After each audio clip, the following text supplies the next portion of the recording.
Hola, buenas tardes.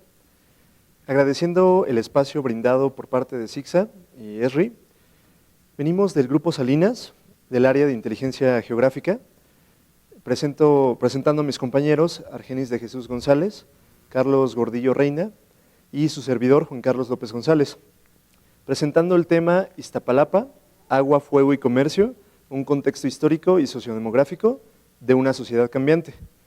Le cedo la palabra a mi compañero Argenis de Jesús, quien nos va a brindar un poco del contexto histórico. Muchas gracias, Juan Carlos.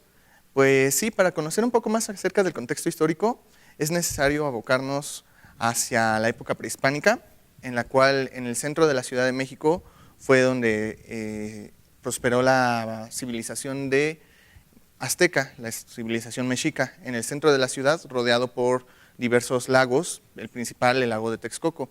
Esta ciudad no nada más fue la única y la principal, hubo también otros pueblos aledaños, entre ellos el propio Iztapalapa, un pueblo que estaba situado a las faldas del Cerro de la Estrella, un centro ceremonial muy importante, del cual, bueno, hablaremos ahorita sobre su contexto, en el cual, en este lugar, conocido como Citlaltépetl o Cerro de la Estrella, se llevaban a cargo varios ritos o actividades ceremoniales muy importantes. Uno de ellos es conocido como la Fiesta del Fuego Nuevo. En el punto del Cerro de la Estrella se hacía una ceremonia en la cual se prendía una fogata.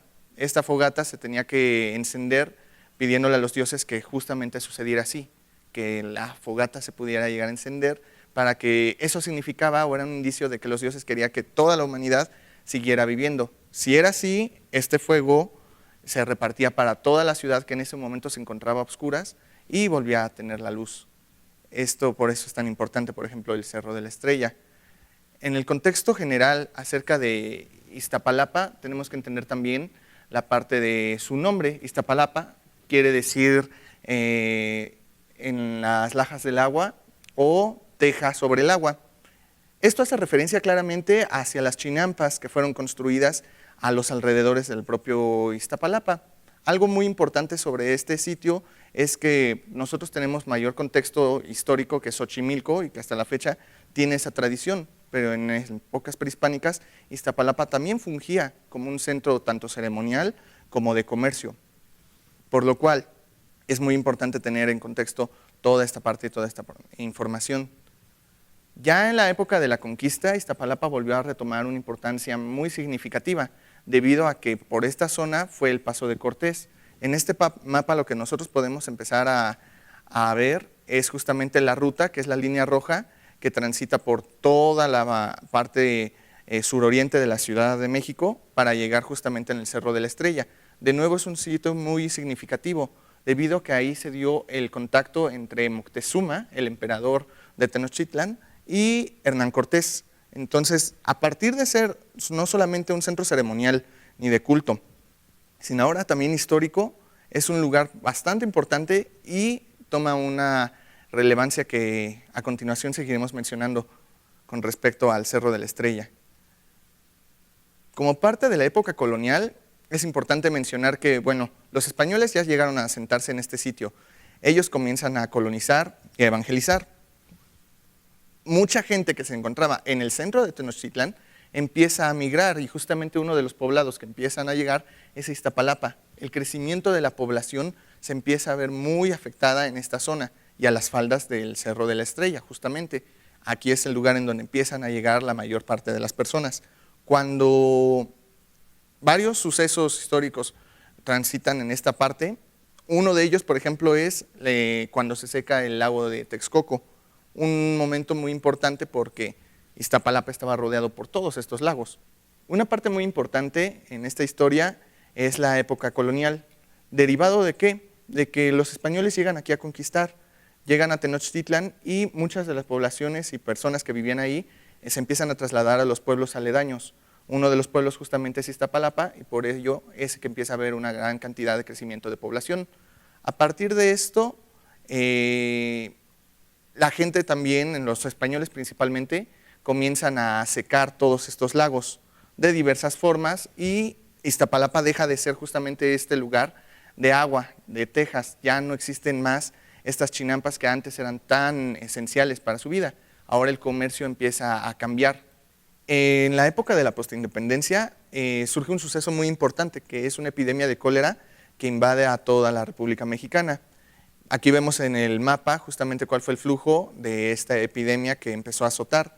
Iztapalapa no fue la excepción, de hecho afectó muchísimo esta región a las personas mayores y a los niños, por lo cual los pobladores de ahí fueron a rendir tributo y a pedirle un milagro a una figura muy importante que se encuentra aún en Iztapalapa, que es el Señor de la Cuevita, que es un Cristo al cual se le atribuyen muchos milagros, por lo cual las personas van, pidieron este milagro y se les concedió.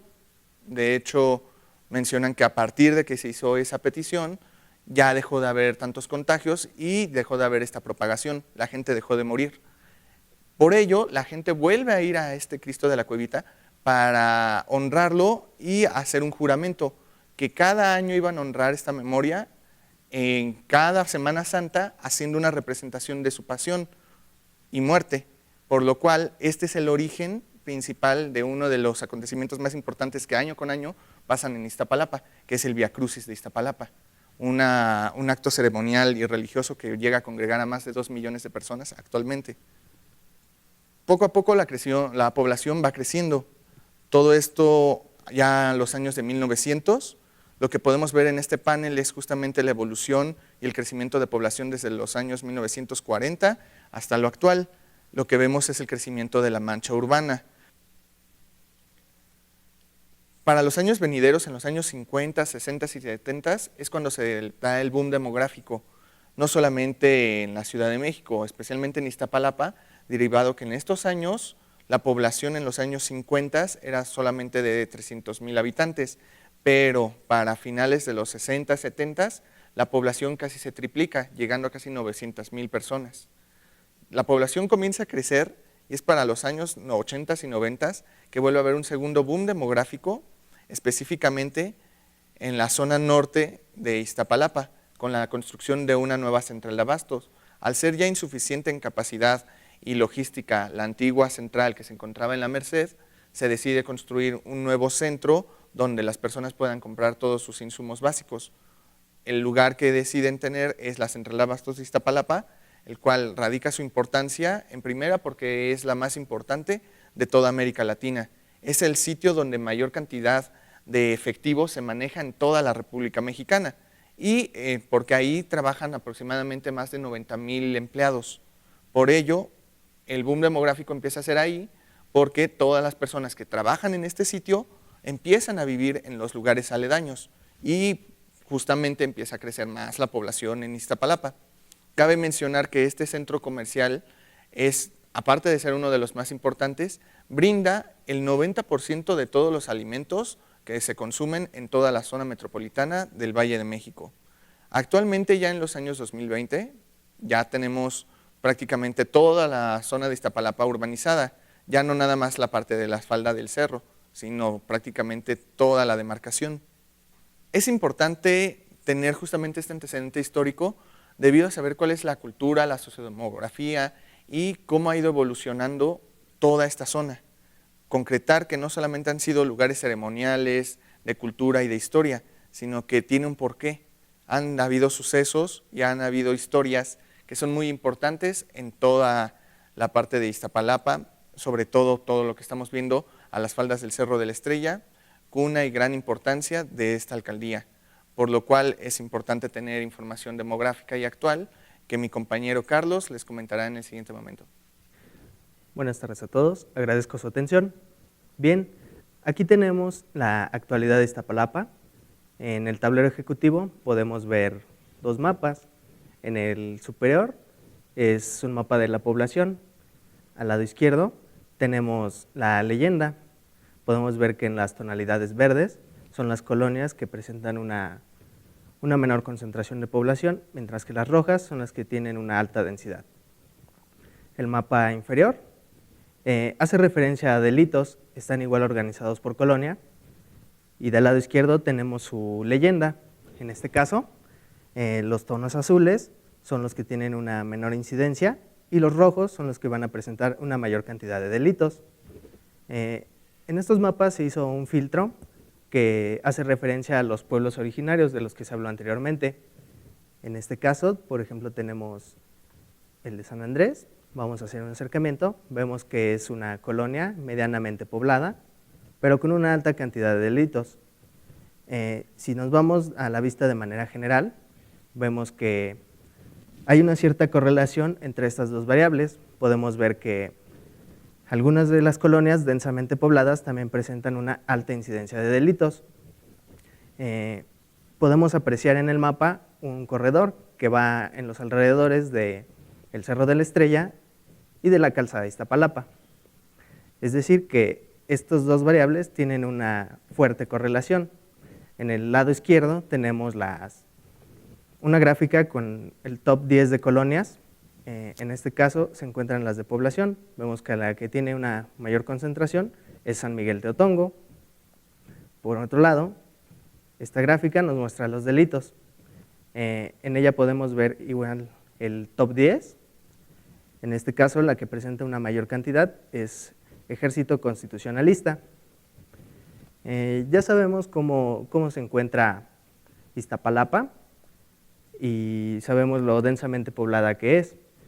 Esto nos lleva a preguntarnos por qué es así y cómo es la movilidad dentro de esta demarcación.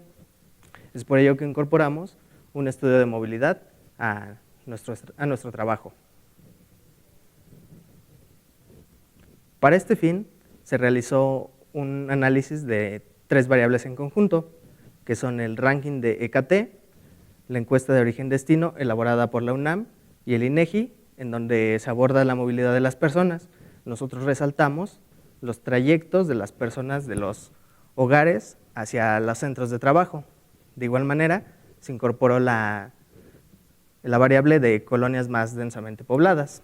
El resultado fue este mapa, en el cual podemos apreciar con zonas verdes las que tuvieron una mayor correlación de estas variables y en tonalidades naranjas y rojas las que tuvieron una menor correlación. Quiero llamar su atención al triángulo azul. Esta fue la que tuvo una más alta puntuación, que se localiza al oriente de la alcaldía de Iztapalapa y muy cercano al Cerro de la Estrella.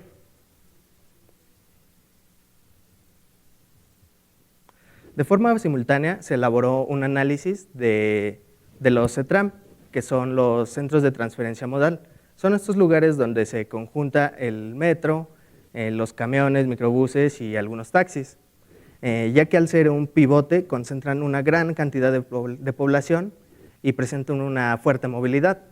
En este caso, en el mapa podemos ver el top 10. Si ustedes pueden notar, el siguiente paso de nuestra investigación fue ver cómo se encuentra estructurado el paradero de Constitución de 1917. De esta manera, podemos ver que en la imagen del lado derecho se encuentran 7 andenes. Los números de color amarillo representan la afluencia semanal de usuarios y los números blancos son la cantidad de unidades que tiene cada uno de los andenes. Esto nos permitió hacer una estimación de la derrama económica aproximada por semana de cada uno de los andenes, que es la que se presenta del lado izquierdo.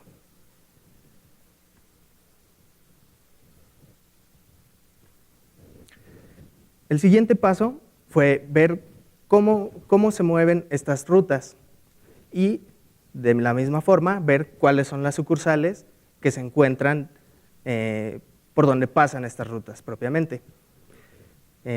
Lo que vemos es que son 8 sucursales que se encuentran entre una distancia de 3 a 10 kilómetros y en un tiempo aproximado de 6 minutos a 24.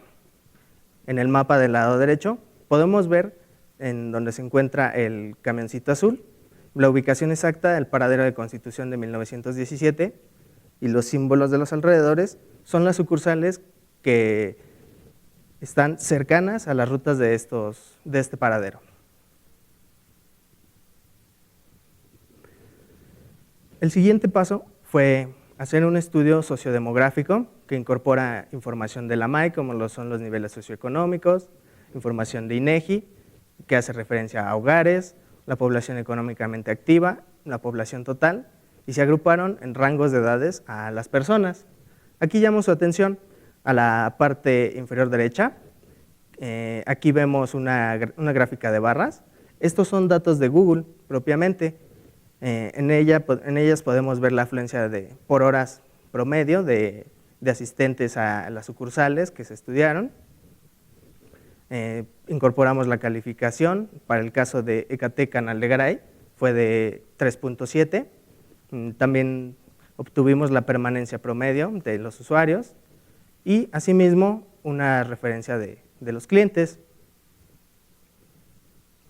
Ya que conocimos cómo se mueve el paradero, tenemos nuestro contexto histórico-cultural, el siguiente paso es ver cómo es la movilidad de las personas dentro de estas sucursales.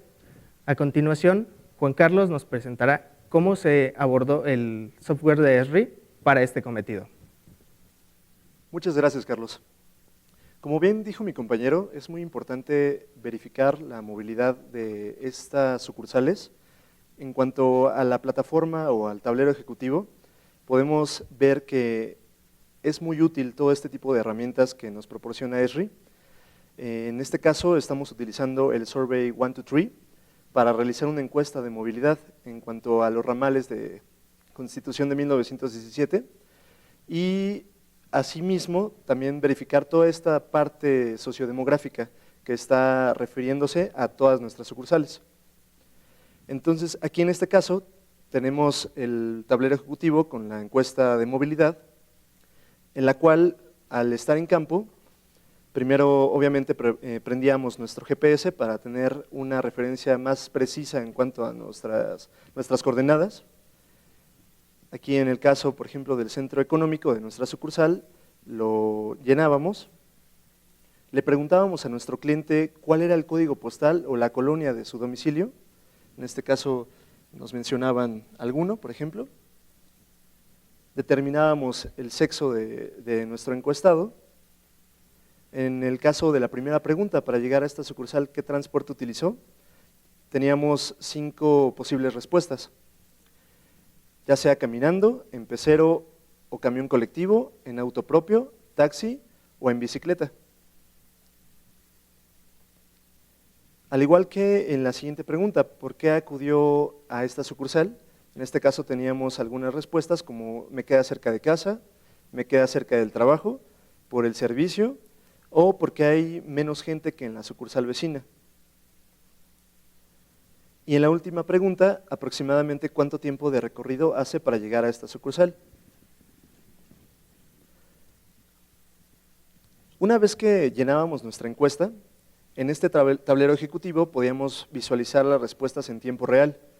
Aquí, por ejemplo, en este caso, tenemos nuestra sucursal Mega Tláhuac, dentro de estos mismos ramales de Constitución de 1917, en la que el 62% de nuestros clientes acudía a la sucursal caminando, mientras que el 28% lo hacía en un transporte público, en pecero, al igual que en auto propio con un 5% y en bicicleta únicamente una persona respondió.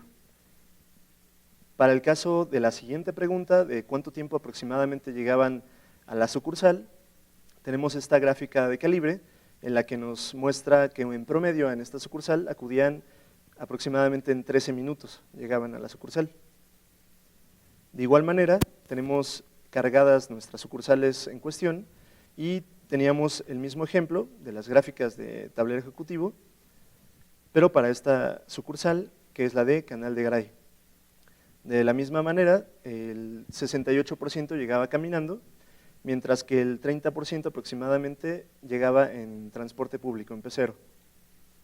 Asimismo, teníamos el mismo calibre para esta sucursal, aproximadamente en 5 minutos llegaban. Como ven, esta funcionalidad del tablero ejecutivo es bastante útil, pero asimismo también tenemos la posibilidad de ajustar o distribuir nuestra información, gestionarla, con la plataforma del Survey 123. De esta manera podemos visualizar ya sea de forma individual nuestra respuesta o con el apartado de análisis podemos verificar toda la información obtenida a partir de una manera global de toda nuestra sucursal con nube de términos para verificar qué código postal tuvo más incidencia, cuál es la respuesta como tal del sexo, del transporte utilizado, del por qué acudió a nuestra sucursal y de cuánto tiempo de recorrido hace. De igual manera, podríamos hacer filtros para verificar esta información de manera individual por cada una de las sucursales. Ya sea en este caso, para verificar toda esta información de movilidad, podríamos cruzar con la información que tenemos en las capas cartográficas. En este caso, tenemos las líneas de ramales o rutas de esta misma CETRAN y realizamos un área de influencia para que nos extrajera la información sociodemográfica de estos mismos ramales. En este caso, estamos visualizando la información de población total a nivel manzana, donde las manzanas con un color más fuerte en morado representan una información de una densidad de población mayor. Obteniendo todos estos resultados de la movilidad y de las encuestas y de la cartografía en este tablero ejecutivo, obtuvimos una serie de conclusiones. En el caso, por ejemplo, del paradero, estamos viendo que en este caso, en Constitución de 1917, el 80% de los habitantes de Iztapalapa están dentro de esta transición de los ramales, mientras que el 20% es población vinculada, la cual es que estos son trabajadores de esta misma alcaldía. Este paradero deja una derrama económica considerable que aproximadamente semanal es de 23 millones de pesos. La mayoría de sus ramales transitan dentro de la misma alcaldía y en Tláhuac. Asimismo, 10 de las colonias con mayor población total de la zona metropolitana del Valle de México se encuentran en el mismo trayecto de nuestro ramal, mientras que 4 de las 15 colonias con mayor cantidad de clientes de nuestra sucursal en la zona metropolitana del Valle de México se encuentran dentro de este mismo trayecto de ramales. También tenemos una serie de conclusiones a nivel cliente, en la que nos arrojó que 8 de las tiendas aledañas a este mismo paradero, el 43% de nuestros clientes llega caminando, mientras que el 31% lo hace en transporte público. Aproximadamente en 15 minutos es el porcentaje de 70% de los clientes que llegan a esta sucursal. También nos arroja la información con todo respecto a lo de Google, es que la edad promedio de los clientes que acuden a esta sucursal está relacionada con la hora de la visita, siendo que entre 40 y 60 años de edad de rango de nuestros clientes acuden en la mañana, mientras que el 25 y 40 de años de edad acuden en la tarde. Los clientes que acuden a aperturar algún tipo de cuenta, algún servicio de este tipo, en su mayoría es de edad de 28 y 40 años. De igual manera, tenemos una serie de conclusiones de las sucursales. En este caso, las horas con mayor cantidad de clientes es entre las 5 de la tarde y las 8 de la noche. El promedio de calificación de Google son 3.5 estrellas de 5 y el 67% de los clientes acude a estas sucursales por su cercanía.